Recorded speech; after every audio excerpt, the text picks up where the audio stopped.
3 ቀን 12ኛው 2025 ዓመተ ምህረት የወይዘሮ ተረፉ እሸቴ አጭር የህይወት ታሪካቸው በቤተሰቦች ተዘጋጅቶ ሲል ቀርባል። ቤተሰቦችም እንዲህ ይላሉ።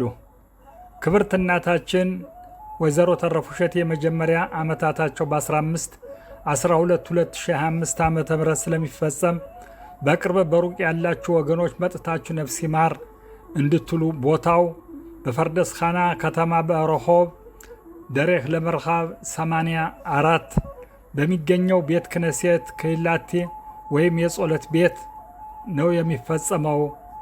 ነፍስ ይማር እና እስኪ ትንሽ አጭር ታሪካቸው እንዲህ ብለን እናቀርበዋለን። ክብርት እናታችን ወይዘሮ ተረፉ እሸቴ የተወለዱ እንደ አውሮፓ አቆጣጠር በ1932 ዓ.ም በኢትዮጵያ በጎንደር ክፍለ ሀገርና አውራጃ ልዩ ጎጥ ሰንበት እየጎረንኮ ከተባለው አገር ከአባታቸው ከአቶ እሸቴ ዜምሩና ከእናታቸው ከወይዘሮ አበበሽ ነገዱ ተወልደው አደጉ። ለአዳም የተሰጠ የሞት ማጫ ለሳቸውም ተራው ደረሳቸውና እንደ አውሮፓ አቆጣጠር በ13/12/2024 ዓ.ም በተወለዱ በ92 ዓመታቸው ከዚህ ዓለም በሞት ተለዩ። በሞታቸው 5 ልጆች እናትና ያያሌ ልጆች ሚታ ነበሩ። ነፍስ ይማር ብለው ከዚህ የሚከተለውን ግጥም እንጉርጉሮ እንዲህ ሲሉ ያቀርቡታል። ለክብርት እናታችን ለወይዘሮ ተረፉ እሸቴ ዓመታት መታሰቢያ አጭር ግጥም። ከእኛ እስከተለየሽ እናቴ እንዴት ነሽ? ልጆች ተሰብስበን ደርሶ ዓመታትሽ ሙሳይቱን ጋግረን ቄሶች ሊፈቱሽ መንግሥተ ሰማያት ገነት ያዋርስሽ። የእናትን እንጎቻ ያባዳር እንጎት እንደምን ይረሳል በልተው ያደጉት። እናቴን በግጥም በንባ ብጠራት አልሰማኝ አለች እንቅልፎ ወስዷት። እስቲ ትንሽ ልበል ስለ አንቺ እናቴ ወልደሽ አሳደግሽኝ የ9 ወር ቤቴ። እማዬ ማን ልበል ማን ብዬ ልጥራሽ? አንቺን ለማማጎስ አይበቃም ስምሽ። እንዲያው በጥቂቱ ይታወስ ስራሽ የአምላክ ልዩ ሥራ ፍጡር መሆንሽ።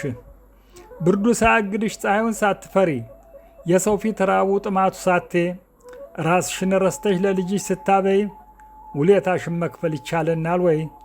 ጉንጮችሽ ጠብልገው ሳትለብልቧቸው ዓይኖችሽ ፈዘው እንባ ፈስቶባቸው እጆችሽ ገርጠው ሸክም በስቶባቸው ወገብሽ ደርቆብን ሁሉንም የቻለው እሷ ምንም ሳትቀምስ መጥገቢ አጥግቧት ከጥሩ አልጋ ላይ መተኛት ሳያምራት ቁጭ ብሎ መብራቱ ራስ ሳይነፍቃት አሳድጋናለሽ ማንንም ሳይበግራት። አሁን ከዚህ ቁሜ ልናገር ክብርሽን የአምላክ ልዩ ሥራ ፍጡር መሆንሽን። እውነት ይቻላል ወይ መክፈል ውሌታሽን? በስቃይሽ መጠን መመለስ ብድርሽን። እውነት ከተቻለ ውሌታሽን መክፈል ላምጥሽ ልውለድሽ እኔ እንዳንቺ ብሽል በንባ እጠራሻለሁ ምትሰሚኝ ይመስል።